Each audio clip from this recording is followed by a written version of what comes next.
Em 1 de Coríntios, capítulo 15, versículo 58, diz assim a palavra do Senhor: Portanto, meus amados irmãos, permaneçam firmes e constantes, crescendo sempre na obra do Senhor, sabendo que a sua obra no Senhor não é em vão. Amém? Vamos orar? Pai, somos gratos, Senhor, por esse privilégio, essa oportunidade de estarmos aqui uma vez mais em Tua casa, em Tua presença, diante da Tua palavra. É um privilégio, sim, Senhor, porque temos a liberdade de falar nela, de entendê-la, de proclamar as Tuas verdades, Senhor Deus. Usa o Teu Espírito Santo na mente e no coração de cada um dos irmãos, tanto aqui quanto aquele que está do outro lado da telinha, aí em suas casas, e que o Senhor venha falar aos nossos corações através dele, Pai. Ensina-nos, em nome de Cristo Jesus. Amém. Irmãos, ao longo de seu ministério, o Senhor Jesus Cristo viu multidões o seguir. Multidões seguiam ao Senhor Jesus, mas ele também observou uma coisa. Ele observou que muitos dos seus discípulos voltaram atrás e já não andavam com ele. Isso podemos ver em João capítulo 6. Estes eram aqueles grãos de semente que, semeados em solo rochoso, logo germinaram de maneira promissora, mas ao nascer o sol queimou-se, porque quase não tinham raízes. A experiência mostra que uma das virtudes mais difíceis de manter é a perseverança.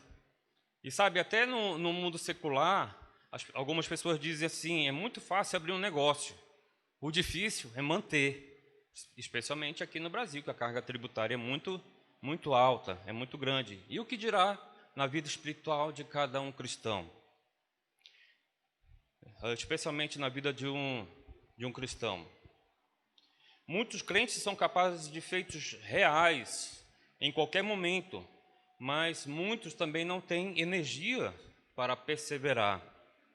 Em uma Olimpíada espiritual, podem vencer provas de 400 metros. Você sabe aquela prova, né, de 400 metros, onde são 4 corredores que levam bastão?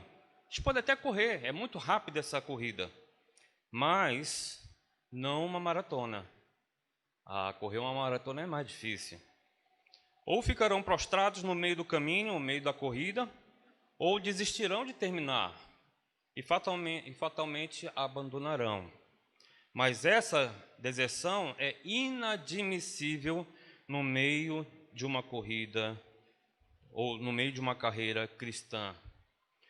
Pois somente aquele que perseverar até o fim, esse será o quê? Será salvo. Mateus capítulo 10, não é verdade? E essa perseverança, se nos atermos ao verbo original no grego, que se chama proskatereu no Novo Testamento, significa não apenas continuar, mas significa firmeza, é envolver-se incansavelmente em algo, é ser fielmente aficionado, é se agarrar. Essa palavra, proscatereu, ela aparece em Marcos capítulo 3, versículo 9, não precisa abrir, você conhece aquela passagem, onde o Senhor Jesus estava pregando para uma grande multidão, e a multidão apertava ele estava na beira do mar, então ele fala para os seus discípulos, para preparar um barquinho. E esse preparar significa que esse barco deveria estar amarrado a uma estaca ali na beira do mar. Se ele precisasse usar aquele barco, ele ia usar imediatamente. Mas essa palavra aparece ali nesse sentido. Aquele barco ia estar firmemente amarrado naquela estaca. Podia vir todo o vento forte do mar e bater contra aquele barquinho. Podia vir também ondas do mar, indo de encontro àquele barquinho. Porém, aquele barquinho ia estar bem firmado naquela estaca. Esse é o sentido. A pergunta é: e o barco da tua vida? Está bem firmado naquela estaca? Essa é a pergunta. O assunto é atual, irmãos, muito atual. Pois, infelizmente, em muitas igrejas é preocupante o número de membros que a abandonam e nós já passamos por isso também na Venezuela, ou que sem realmente abandonar, não chego nem a abandonar, mas vive uma vida espiritual pobre, infrutífera, dominados por dúvidas, problemas ou simplesmente pela indiferença, em vez de correrem a carreira que lhes está proposta. Hebreus capítulo 12.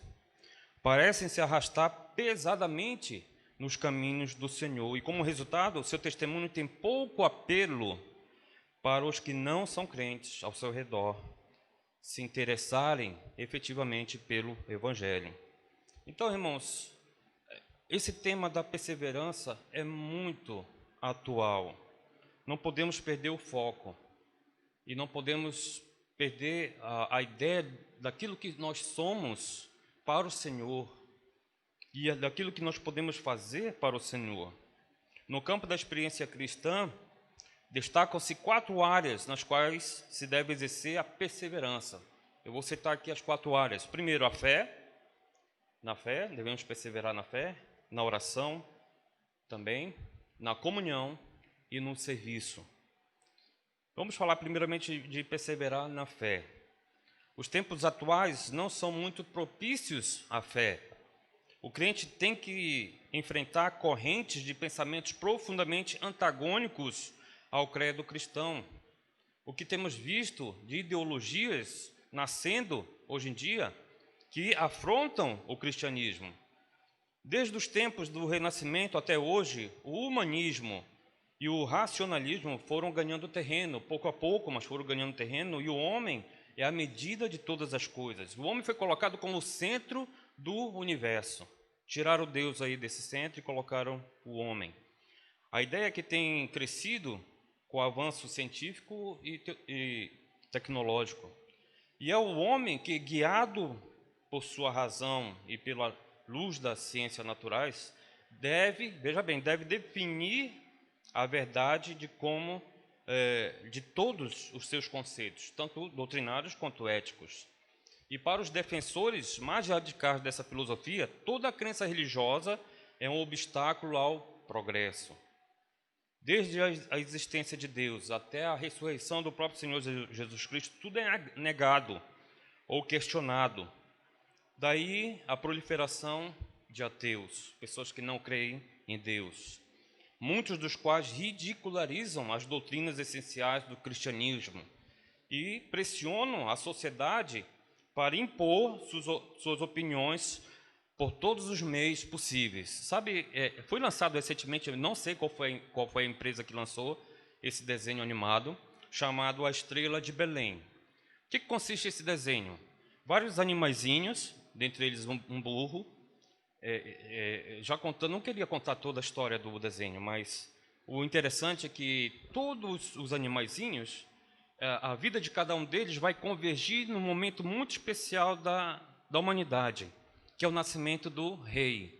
São aqueles mesmos animais que participam do nascimento, porque Jesus nasceu onde? Numa estrebaria, né? Então havia alguns animais ali. Então o desenho animado foca isso, foca os animais e tudo que eles fazem para chegar nesse ponto.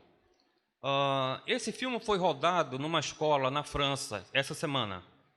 E algumas professoras que começaram a assistir o filme junto com as criancinhas, lá no meio do filme disse, para tudo. Mas por quê? Para o filme. Pararam o filme. Então, proibiram as crianças de ver esse filme. Por quê? Qual foi a alegação? Alegaram que havia muito conteúdo cristão naquele filme. Imagina só. Então, foi cancelado para os alunos ali daquela escola ver esse filme. Uma imposição da sua teologia, das suas ideias filosóficas. E a isso se somam as dúvidas que, independentemente do ambiente, tendem a assaltar o crente, ou as incoerências que ele descobre em sua própria vida e na de outros cristãos. Entende-se que necessitamos de uma alta dose de conhecimento bíblico e de poder espiritual para perseverar na fé. Porque, irmãos, eu não sei como vai ser esse mundo daqui a alguns anos, dado a transformação que a própria sociedade está enfrentando hoje. Devemos estar preparados para isso e perseverar naquilo que cremos, e cremos na palavra, que é a verdade de Deus, a verdade revelada por Deus. Também o problema da injustiça e do sofrimento preocupa o cristão com frequência. Sua teologia não se enquadra na experiência humana. Então ele pensa que na providência de Deus algo está errado, ou a sabedoria, ou o poder, ou o amor, e as promessas de Deus não são tão assim maravilhosas como se pensava anteriormente. Qualquer uma das opções tem efeitos debilitantes sobre a fé. E esse foi o problema de João Batista. Ele não conseguia entender, irmãos, que aquele Jesus, que era o Messias prometido, o fundador do reino de Deus, aquele que veio trazer as boas novas de salvação, podia permitir injustiça na sua própria prisão, a tal ponto que as trevas, nesse ponto, perturbaram a sua fé, a fé de João Batista. E ele enviou 2 de seus discípulos com uma mensagem angustiante, algo que ele ficava pensando dia e noite. E uma pergunta corroeu aí a sua alma: você é aquele que estava por vir, ou vamos esperar outro? Essa foi a pergunta que ele pediu para que os seus discípulos pudessem perguntar ao Senhor Jesus. O Senhor é o Senhor mesmo, ou temos que esperar outro? Sabe, a resposta do Senhor Jesus foi uma referência às maravilhosas coisas que ele fazia, à sua obra. E é uma coisa que ninguém podia negar, ninguém podia contestar todas as coisas que o Senhor fez. E sabe qual foi a resposta que ele deu? Os cegos veem, os coxos andam, os leprosos são purificados, os surdos ouvem, os mortos são ressuscitados, e aos pobres é anunciado o Evangelho. Que resposta linda! Quem poderia fazer isso, senão o Messias? E com certeza isso chegou aos ouvidos de João Batista, e ele pôde sim descansar, sabendo que mesmo na prisão Deus estava cuidando dele. E sabemos o que aconteceu com João Batista. A grandeza do Cristo dos Evangelhos é tal que as dúvidas são silenciadas, e o sublime de seus ensinamentos fortalece a fé de qualquer cristão. Foi essa a experiência dos discípulos que permaneceram com ele quando muitos outros o abandonaram. E a pergunta de Jesus para eles: vocês também querem ir? Pergunto, quantos pastores têm essa coragem de perguntar às suas ovelhas, quando alguns se vão: vocês querem ir também?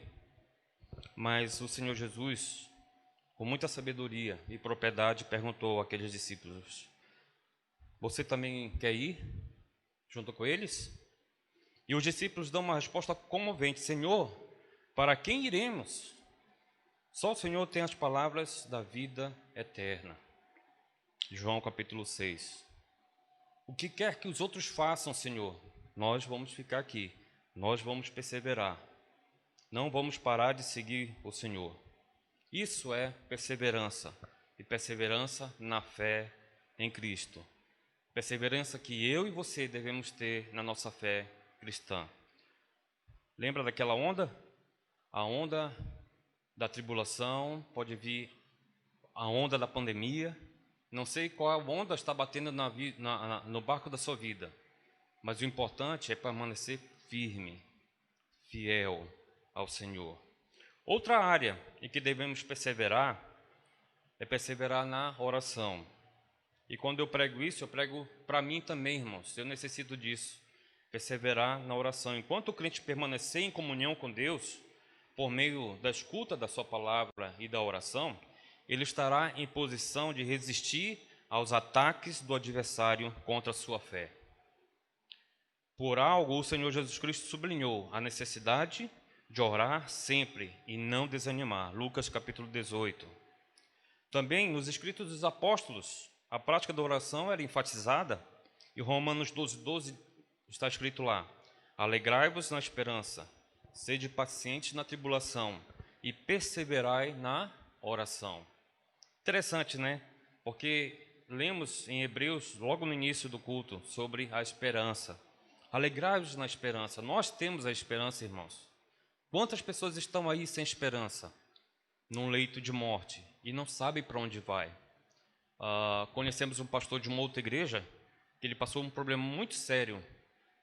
Eu não lembro bem da história, mas se não me engano foi intestino. Eu acho que foi isso, não sei se a Rita lembra melhor.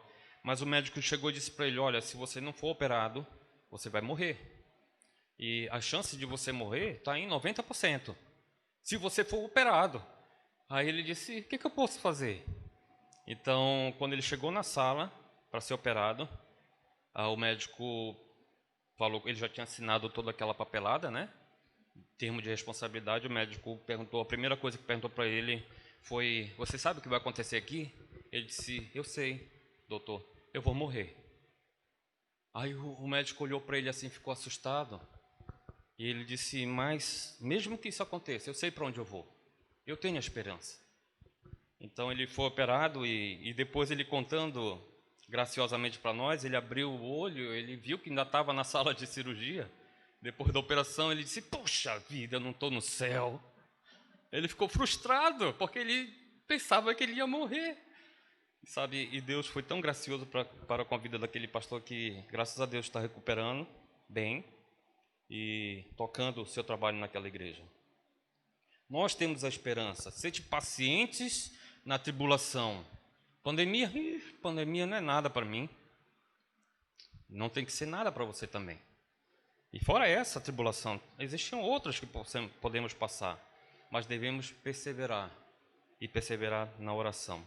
Em Colossenses 4:2 diz assim, perseverai na oração, velando nela com ações de graça. Sabe, é isso que devemos fazer em nossa vida de fé. É ter esse momento de intimidade com o Senhor. O cristão normalmente reconhece o valor da oração, mas não raramente encontra dificuldades para se dedicar a ela com mais assiduidade, com mais fervor e com confiança na sua eficácia. Isso acontece principalmente em tempos de seca espiritual, quando oramos com frieza, sem convicção, com a sensação de que a nossa oração não vai além do teto. Mas mesmo nessa situação, é aconselhável a você não abrir mão desse meio tão importante de comunicação com o Pai Celestial. Se a perseverança for mantida nessa área, a experiência sombria de orar sem confiança, em um estado de fraqueza espiritual, vai dar lugar a outro de fervor renovado, em que está sempre alegre, está alinhado com orar sem cessar. E com essa renovação, o crente recupera a certeza de que os olhos do Senhor estão sobre os justos e os seus ouvidos atentos ao seu clamor. Uma vez eu estava no seminário ali da Novas Tribos, no sul de Minas Gerais, e um aluno contou que lá na cidade dele, ali da Bahia, era comum naquela época as igrejas colocarem aquele cartaz imenso na frente da igreja para chamar para o culto, né? Então, era no início daquela coisa de internet, então estava escrito lá, conheça aqui, na nossa igreja, o meio mais rápido de comunicação, mais rápido que a internet. Próximo domingo, tal hora e tal, venha. Rapaz, no próximo domingo a igreja estava lotada de gente com o celular na mão, querendo saber que meio era esse mais rápido do que a internet, o meio de comunicação. E descobriram que era a oração, né? Era a oração, é o meio mais rápido. Sobe assim, ó, pum, precisa nem de Wi-Fi. Então, o Senhor escuta as nossas orações. Sabe, o salmista endossa essa palavra, atestando essa confiança, diz aqui no Salmo 55, quanto a mim, clamarei a Deus, tarde e de manhã, e ao meio-dia vou orar e chorar, e Ele ouvirá a minha voz. Precisamos de perseverar também, irmãos, na oração. Outro ponto aqui que devemos perseverar é na comunhão, essa comunhão que temos aqui, como igreja. E eu sinto saudade ali da Venezuela, da nossa comunhão ali com nossos irmãos venezuelanos. É tão belo quanto exemplar o que lemos sobre a igreja primitiva em Jerusalém, no livro de Atos. Os seus membros ali perseveravam na doutrina dos apóstolos, na comunhão, no partir do pão e nas orações. Estavam perseverando. E não era como nós, não, irmãos. Somos fraquinhos diante deles. Ali era todo dia ir no templo do Senhor. Não é como hoje. Muito fácil, né? Quarta-feira, domingo, muito simples.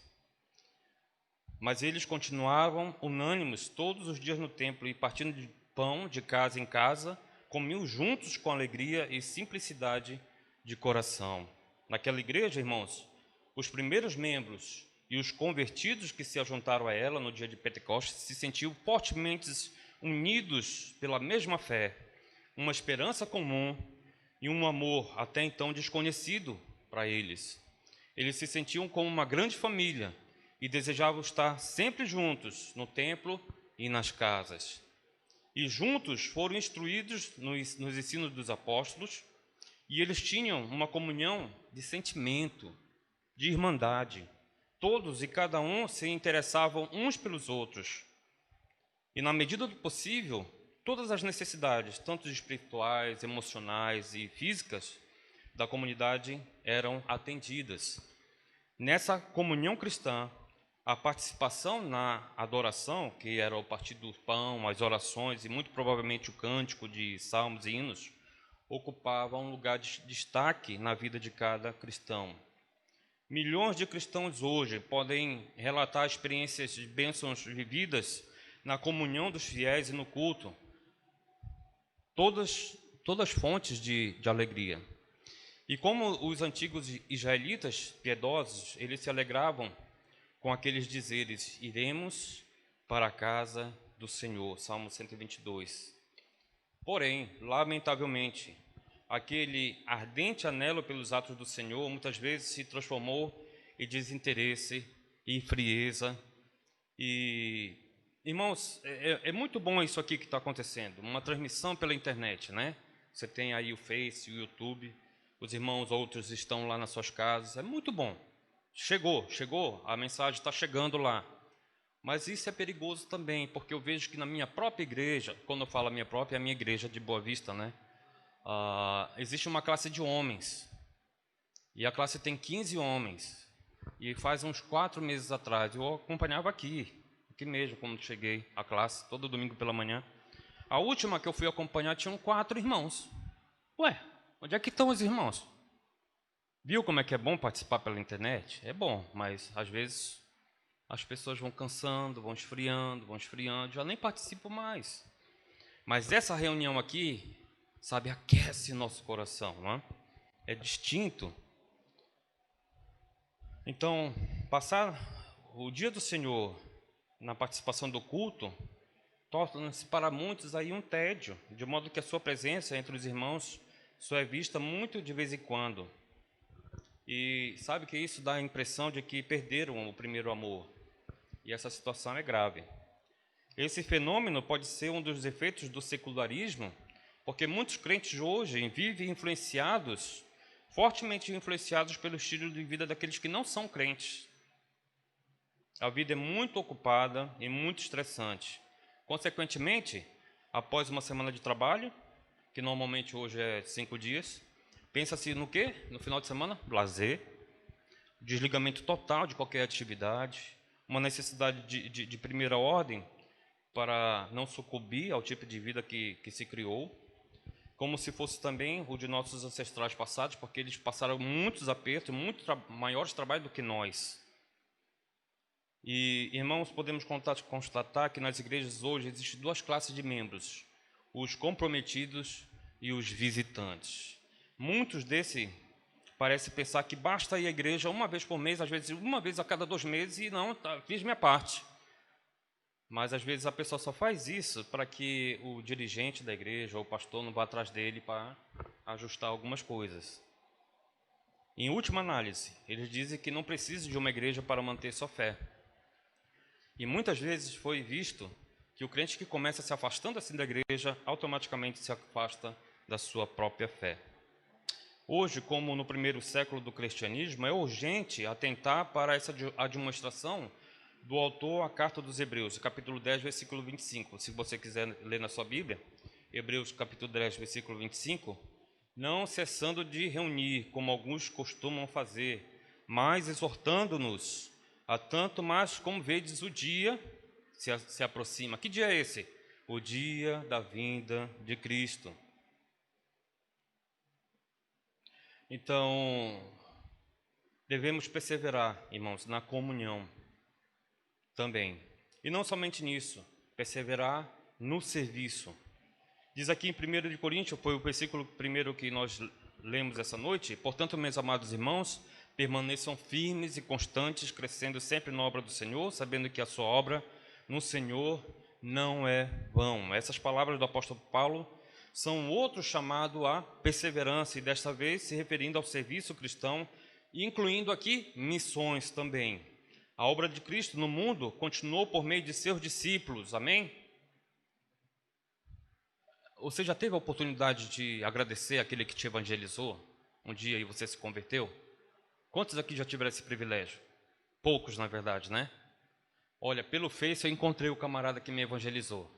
Claro, eu não me converti com ele em si, foi na igreja com o pastor Jerônimo Filho, em Belém do Pará. Eu tinha 15 anos, em 86, se não me engano. Então, sim, foi na igreja, foi com o pastor Jerônimo, mas aquele camarada na escola chegou para mim e me evangelizou. Foi o primeiro que me evangelizou. E eu encontrei ele no Face e conversei rapidamente e agradeci, olha, muito obrigado por aquele dia e tal. Sabe, tristemente, ele não permaneceu. Ele não perseverou na fé, né? Já estava vivendo uma vida secular, longe de Cristo. Mas eu tive esse privilégio de agradecer a ele. Então, os discípulos são os instrumentos para a divulgação do Evangelho, a edificação da igreja e o avanço do reino.